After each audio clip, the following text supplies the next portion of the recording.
Coast, California. My book is about a character, named Amputee, and he is basically out for revenge against the people who dismembered him. He's out for revenge against the people that dismembered him. And what happened is that he was betrayed during an occult ritual, and because of that he lost all of his limbs and he was left to die in a fire. But he survives because a scientist he knows named Vernon comes and rescues him. But unfortunately he's burnt to a crisp, he has no limbs, but he's just definitely hungry for revenge. This scientist injects him with a serum he created that reanimates dead tissue.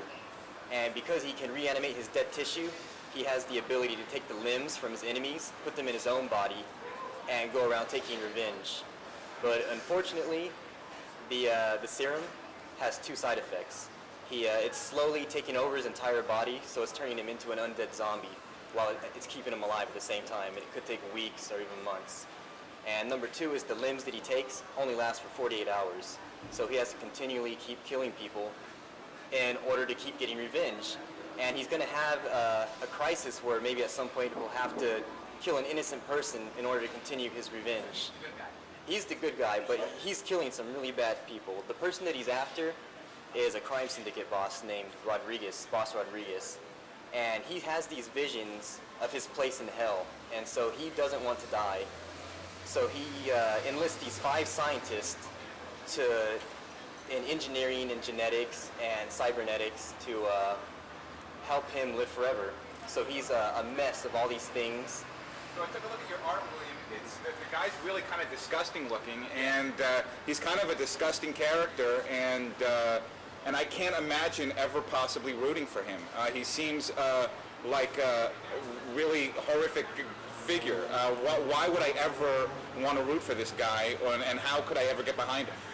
Well, he is a very disgusting character, but he looks in the mirror every time and looks at himself, and he sees he's not the same person that he was. So he has a real self-identity crisis, and he's slowly turning into the zombie, losing his humanity. But why do I care about him? Well, because he wants to get back at the people that did this to him. But I mean, if I don't care who he is, and if he's just a jerk, I mean, hooray for the people that screwed him up. I mean, this guy's just a jerk. Well, one thing that everyone should know, that when you're pitching any property for anyone out there, it's very important you want to be the hero. You want to be Batman, because he's so damn cool. Yeah. Even in the horror movies, you want to be Dracula, you don't want to be the Wolfman. You know, and I agree completely. You don't want to be this guy. I don't care what his motivations are. In fact, his motivations are awful. I wouldn't want his motivations. You know, so I can't even say lighten it up, because it's so far beyond that I would just say start with something new. Yeah. Yeah. Make a happy bill and start. I think he's a character in another book, maybe, but I don't think he's his own book. Yeah.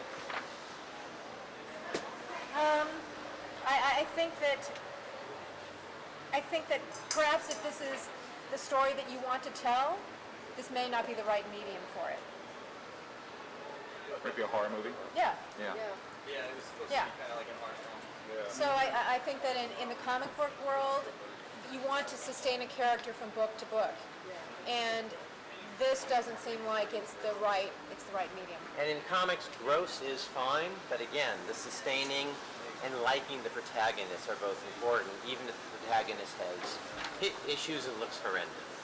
Yeah. Think Swamp Thing. It works, but you care about Swamp Thing. Right. You know, and Reanimator obviously worked as a film, but you were dealing, you know. Yeah, it was really tongue-in-cheek. Yeah. And this was going to be kind of tongue-in-cheek as well. A little too dark. Too dark. Way too dark. But thank you. Yeah. Thank you. Thanks.